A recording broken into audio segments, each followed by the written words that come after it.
paper, because of the KOH is category 3 is category 2s, and there's only one category 1 climb in the whole race, and that's on stage 4. It looks a little bit easier than it is, but we've been to all the stages, or we've been to all the hard stages, and you've all ridden them. You know, you've had the, you know, reconnaissance, and you've seen what's out there. There are long, hard days, and I just wanted to say, you know, congratulations to you all, like, for getting to this stage and to be on the Murphy Gunn team for the RAS.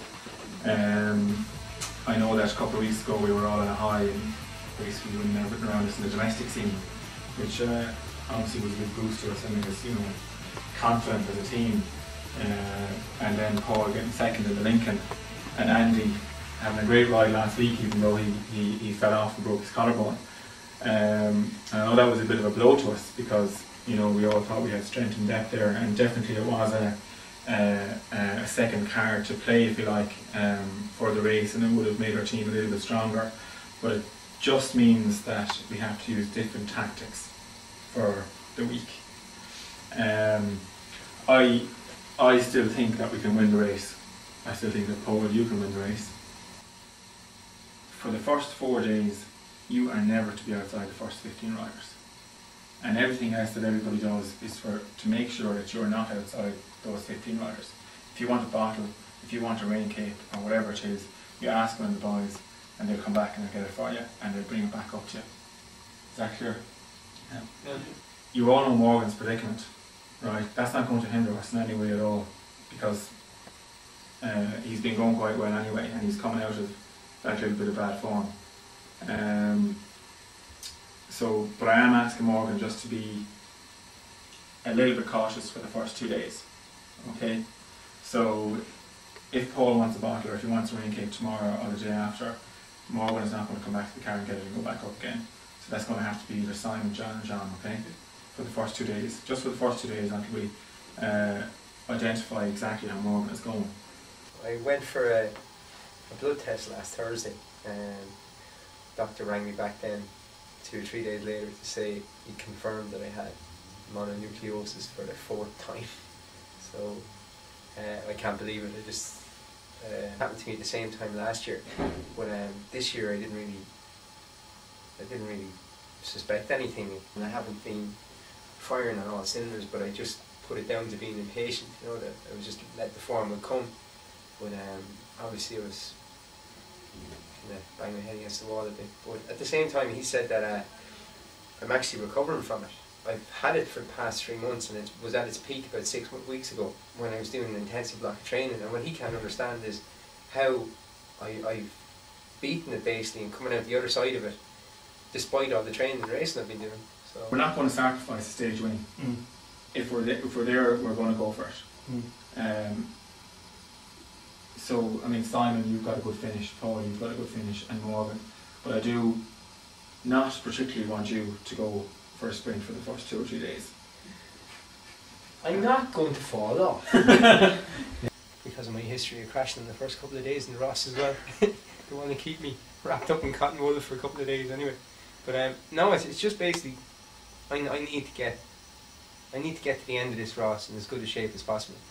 If we end up, you know, with a high GC hopes, or if we end up with Paul in the other jersey, I need to be there as much to keep his head right as to keep the jersey in the team. You know, we've got to be very, very tactical. With only 5 men on a team, it's going to be very hard to control it. So I just need to make sure I'm there, and by spending myself in the first couple of days, it's not going to help anybody.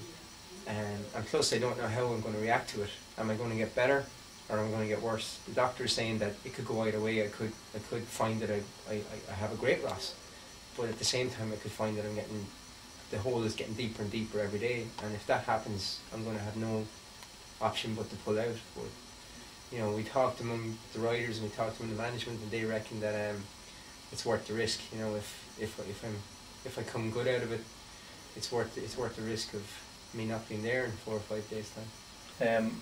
Like, we probably could have brought somebody else in, but Morgan's experience and know-how and stuff like that are just invaluable, and you can't replace that, you know.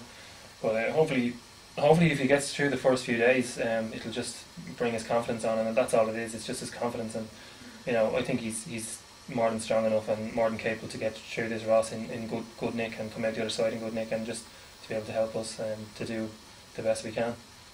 Yeah. I think we can do the whole shebang. I definitely think we won the strongest GC riders in the bunch with Paul, and it was so unfortunate that Andy broke his collarbone last week, because with Andy and Paul on the team, it gave us a double whammy. We could afford to make mistakes, or we could afford to miss moves from day to day, but now we've, I suppose you could say, all your eggs in one basket, but you know, we're gonna have to capitalise on that as much as we can.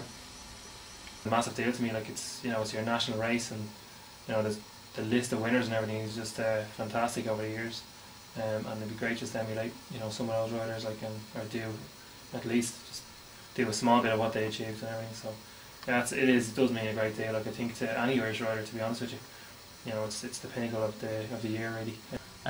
This year now the plan is just simple enough. It's to look after Paul Healy, and he's our man for the Ross, and everything I do for the next 8 days will be making sure he doesn't lose time and all his needs are looked after. And he wants a bottle, he gets a bottle, and he wants a rain cap, he gets a rain cap. If he punctures, he gets a wheel. So I'll try my best to look after him. It's just the Ross that doesn't suit me. Terrain wise, it's very flattish, it's windy, it's going to be along by the coast, so it's not going to play to my strengths, which are going up hills. So it's going to be a hard Ross. I'm not looking forward to it. It's going to be tough for me personally, but the team, that's the main objective, like, so I have a job to do, so I'm here to do it. Ultimately I hope to win the overall, and if that doesn't happen, at least, you know, a stage or two, or a jersey, like green jersey or something like that. It's actually easier than riding your own races. It takes a bit of pressure off, so you're minding someone else, and it's more of a buzz riding for another rider. I think sometimes if you kind of sometimes, like, if you haven't got the form to be winning a race yourself, it's nice to be able to contribute to another rider and keep them up towards the top of the GC.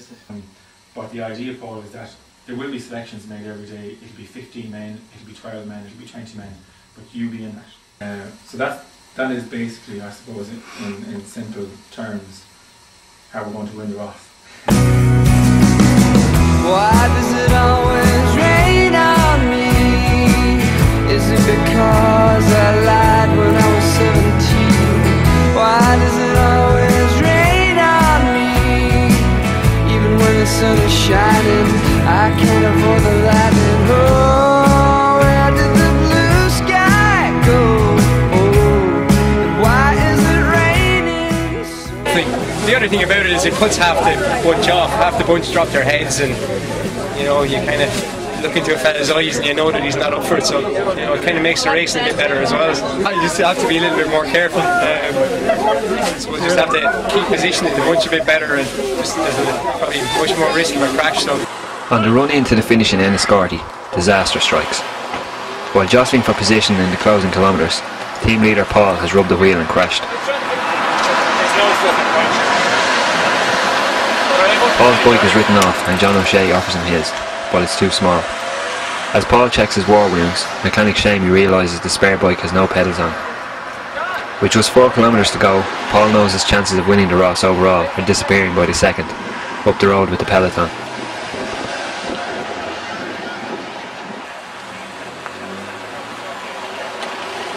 Also on the ground is Evan Oliphant of the British Recycling.co.uk team, and team manager Declan takes the opportunity to borrow a team bike from them.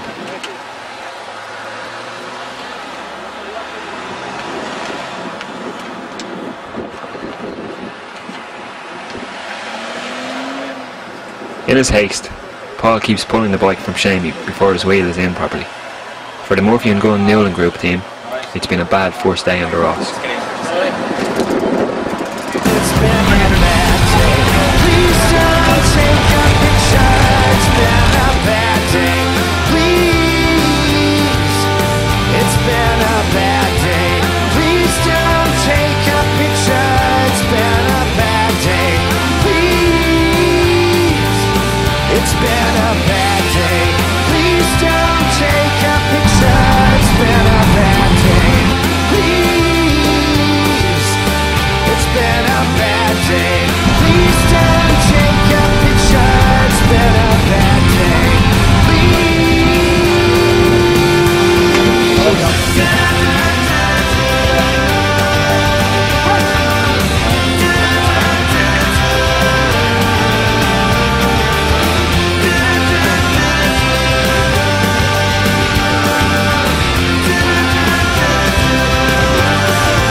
That's really.